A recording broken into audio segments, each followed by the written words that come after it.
Hey everyone, hope you're all having a great day. So, it's been a while since I last felt like there was something interesting to talk about, and with the new controversial tank changes, I think there's something finally worth discussing. In this video, I wanted to yet again talk about the tank role, and in particular share some thoughts about why I think solo tanking has been so problematic for the entirety of Overwatch 2. There have been many issues with Overwatch 2 since its release. For a long time, burst damage and healing creep were among the most talked about issues for a while, and to the credit of the developers, I think they made a pretty good attempt at addressing those issues in Season 9. When it comes to the recent tank changes, the overall sentiment of the online Overwatch community seems to be almost universally negative, or at the very least, critical of the changes. I'm usually of the opinion that the community tends to react too strongly to changes, although this time around I do think a lot of the criticism is fairly justified, in the sense that it's simply another hopeless attempt at harmonizing ideas that are simply incompatible. I've never been a hard 5v5 or 6v6 supporter in the past, just due to the fact that I didn't feel fully confident in either side of the argument. For a long time, my opinion has been that in order for tanked to quote-unquote work in the current state of the game, they need to be extremely strong in order to make up for the fact that there's only one. As I play the game more and more, I've begun to develop the opinion that maybe the idea of a raid boss role that is a super tank with huge weaknesses is probably not a good design for a hero shooter, regardless of other design decisions. I think it's fair to say that tank survivability is definitely one of the larger issues that people often have brought up regarding the tank experience. This idea that you just explode when you play tank, which apparently is a fact supported by Blizzard's own data, which apparently indicates that tanks were dying more than they should have been. And this patch certainly addresses that issue, albeit perhaps not in the way that people were thinking, and in a way that is probably not very good for the perceived health of the game. The way I like to think about it is that there are sort of three sub-problems with the tank experience. There's too much value in focusing tanks don't have very many options to make plays, and tanks are too easy to counter. In addition, a bonus fourth problem from a non-tank player's perspective is that tank versus non-tank matchups tend to feel extremely one-sided. Either a non-tank has some kind of extreme anti-tank ability that makes the matchup completely unfair for the tank. Matchups like Winston versus Bastion come to mind, or if you don't have any anti-tank abilities, it's nearly impossible to interact with the tank meaningfully, except for running away. I think it's clear that the patch primarily targets the first problem and maybe a bit of the second, but in regards to the third one, which in my opinion is the biggest issue, the changes don't address the issue of counter-swapping at all, and in some ways make it even worse, and for the fourth problem, it most definitely makes it worse. If we think about it, the changes actually do kind of make sense if we operate under the two premises that the game is 5v5, and we need to keep the identity of the tank heroes intact. I won't necessarily say that this is the best version of the game, but making tanks raid bosses is inevitable if we want the already existing tanks to be somewhat playable in a 5v5 format, and we're unwilling to rework every single tank. Tanks just have to be near uncontestable by non-tank heroes, otherwise the asymmetrical role distribution just doesn't make sense. For the supporters of 6v6, which seems to be a growing community, this is precisely the problem with 5v5. It introduces a sort of pick 2 out of 3 problem. The tank role can't simultaneously be solo, retain its current identity, and be fun for everyone. You might be able to do 2, but you can't do all 3. Considering how slow Blizzard has been with reworks and how they don't seem to be willing to budge on the whole 5v5 thing, it seems inevitable that tank versus non-tank interactions will always feel bad for one side of the matchup. In my opinion, these problems can be logically derived from the asymmetrical distribution of the roles. In fact, I would predict that similar problems would arise regardless of which role one chooses to make solo. If we only had one support or one DPS on each team, I think a very similar problem would likely occur. In general, each role is vital to the team's success. If one of your supports and one of your DPSs die, there's still a chance that you could continue a team fight, but if both your supports die, or both your DPSs die, or if your solo tank dies, the team fight is almost a guaranteed loss, assuming the enemy team still has all 3 roles standing. What this means is that each role is, roughly speaking, equally important to a team. Historically, the damage role maybe has felt somewhat less important, but I think that's changed since the introduction of the anti-heal passive. And even in an open queue context, having at least one damage player on your team is better than having none. Because the importance of each role is fairly symmetrical, an asymmetrical format makes the game feel a bit weird. In an alternate universe, 3v3 could probably work, and 9v9 might also work, assuming we scale the maps accordingly, but 3 feels a bit too small, and 9 feels a bit too big, and so 6 could be a sort of magic number. One of the most common complaints from tank players is that they just get hit with too much pressure, both in-game and in the chat. The understanding has been that even if the tank role is in a good spot balance-wise, the role simply feels very unfun to play, and of course this problem is even worse when the tank role is weak. Part of this problem is likely because the tank hitboxes are just so big, causing people to just shoot at them because it's easy and it feels good to get a ton of hit markers, but even for tanks with smaller hitboxes, the same problems occur. An important question is, why does this happen? Non-tank players often like to point out that taking the majority of pressure is just simply the life of a tank player. After all, it's called the tank role for a reason.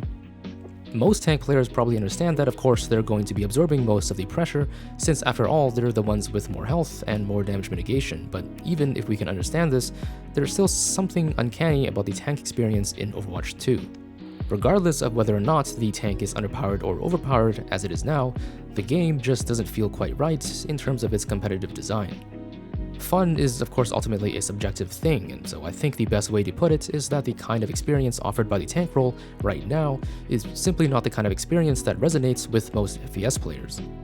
Either you feel very useless and reliant on your team as a tank, or you feel like you're playing a Call of Duty campaign on the easy setting. In my opinion, we can think about this logically. In any role where there's more than one player, it's difficult to concentrate 100% of your resources into targeting the entirety of that role. If we think about the support role, for example, aside from some exceptional situations, you can only ever focus the enemy supports at about 50% efficiency, due to the simple fact that in general, you can't go after both of them at once, you have to choose. For example, if your entire team decides to focus fire a single support, the other support doesn't have any pressure at all, and so that's 50% of the enemy support lineup being focused. Even if you spread out your team's resources so that you're targeting both the supports at once, now you're only using 50% of your team's resources on each of them individually. In contrast, we can take a look at what happens when you combine two tanks into one, and why simply doubling the tank's power level doesn't necessarily even out the pressure experienced by the tank player. With only one player occupying the entire responsibility of a very important role, now it's possible to focus fire an entire role with 100% efficiency, in a way where you can't make a mistake, because there's no need to decide which tank to shoot when there's only one. On paper, you might think that all you have to do is to multiply the tankiness by a factor of 2, but in practice, that doesn't make the experience equivalent to two separate but weaker tanks. Focusing the tank might not always be the best move, especially at lower elo, but it's the most consistent, easy, and reliable one, hence why it happens a lot in lower elos anyway. But even at higher elos, you see a lot of tank focusing and countering as well, arguably even more. When you have two targets to choose from, there's a pretty good chance that you could be making a mistake. The chance of making a mistake opens up the possibility of making a play that exploits that mistake. But combine two tanks into one, and that outplay potential is gone, because now there's no way that anyone will be looking at the wrong tank. And so for the tank player, there are significantly fewer windows of opportunity to capitalize on. As players improve at the game and learn how to hold the proper positions without dying, shooting the tank often becomes the only thing that makes sense to do, which results in some pretty lame feeling gameplay, or both teams are just stuck in a stalemate with both tanks playing peekaboo around a corner or ring around the rosy with the payload. As the average skill in a match increases, shooting the tank is often the best and often the only move that really makes any sense.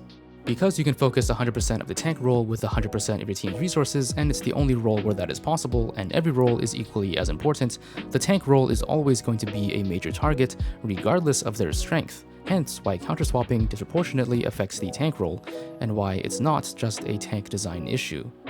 It's fairly straightforward and intuitive for everyone that if all you need to do to win a teamfight is to kill all of any one of the three roles on the enemy team, you're almost certainly going to choose to counter and to focus the role where there's only one target, not just because it's the biggest target, but because it's way more efficient. Even if you can't kill them, it's very effective at slowing a potential push.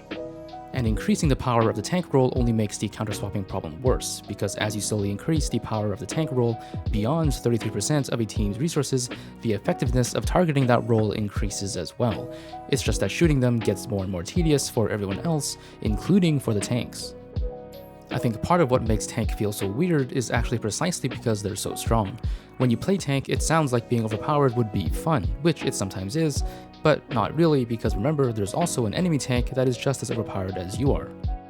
If you're both playing evenly matched frontline tanks, the game feels ridiculous because neither of the overpowered tanks can kill each other individually, but neither of them can extend very far beyond each other or do anything other than looking at each other, because then they'll die. You could choose to play a so-called disruptor style tank or dive tank if you want to be a bit more creative, but of course those tanks often tend to be some of the easiest to counterpick yet the hardest to play, and you'll be relying on your team to somehow contest the objective against an unkillable tank while you're jumping or rolling around. There's of course still a lot of skill expression in terms of how you manage the flow of resources, but the game ends up feeling a bit silly. The tankier the tanks are, the longer the tank stalemate lasts, which ironically is pretty much the original problem with double shield. With the tank designs we currently have, which involves heroes with limited reach yet very strong 1v1 potential within their effective range, what ends up happening is the tanks don't get to interact with what fundamentally makes FPSs fun for FPS players. Even though Overwatch is not just an FPS, it's still an FPS, and part of the FPS experience is being able to get into engagements using your skills, both mechanical and strategic, to try and come out on top. The idea of an unkillable raid boss tank gets in the way of this concept because there isn't really a way you can have a fair gunfight when one of the players has 4 times the effective health. A single player, even if they're playing tank themselves, can't individually do very much against the tank, which feels pretty bad. If a single player can individually defeat an entire tank, then that just makes even less sense. Because the tank is so strong, they need to be heavily limited in terms of their flexibility in playmaking, which again of course feels pretty bad. If you aren't playing tank, oftentimes the only option against the tank is to keep your distance and run away if they chase you, which of course feels pretty bad. When skill can't reliably determine the outcome of engagements, players have to resort to exploiting weaknesses in game design, aka counterswapping, not only because it's often extremely effective, but also so that they don't have to deal with the eye roll inducing tank stalemate. I think a good analogy is the Juggernaut killstreak in Call of Duty, a killstreak that rewards you with a tanky suit that gives you a bunch of extra HP and a really powerful gun at the cost of a significantly reduced movement speed, which on paper sounds really fun in an arcade shooter, but in reality is a pretty bad killstreak because what ends up happening is everyone is just forced to run away from you and you can't do anything to catch up, and so it becomes a game of sit and wait for you and a game of hide and seek for everyone else, neither of which are good characteristics of what should be a fast-paced FPS.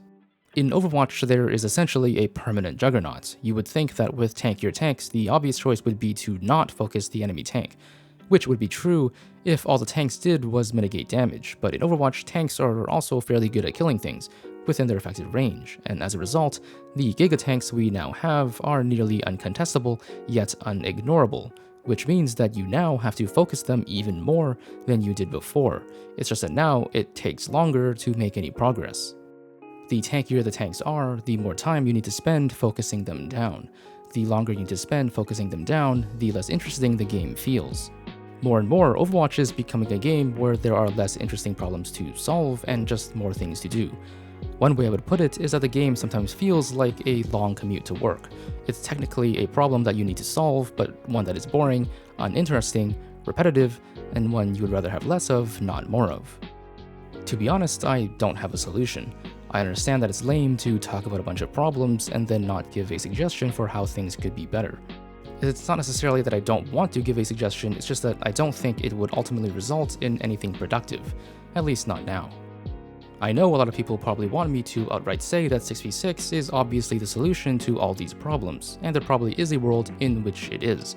But I think there's a much deeper problem at hand, which is that we need to be willing to reevaluate hero identities at a fundamental level in more significant ways than just giving Roadhog a trap ability. And if that's not on the table, it's difficult to see any value in discussing a problem which requires that to be the first step. 6v6 might very well be the path of least resistance to a more satisfying game, but even under 6v6, if we aren't willing to reevaluate problematic design philosophies, I anticipate that these same issues are going to happen again, just in a different way. For now, like many people, I'm waiting to see what Aaron Keller has to say about Tank and 6v6 in his upcoming dev update, so that we can hopefully have a better understanding of what's on the table to discuss and what's not. And that's all I have to say for now. If you made it this far, I want to thank you for watching, and if you enjoyed the video, consider subscribing and leaving a like and comment to support the channel. And with that, I hope you have a wonderful day.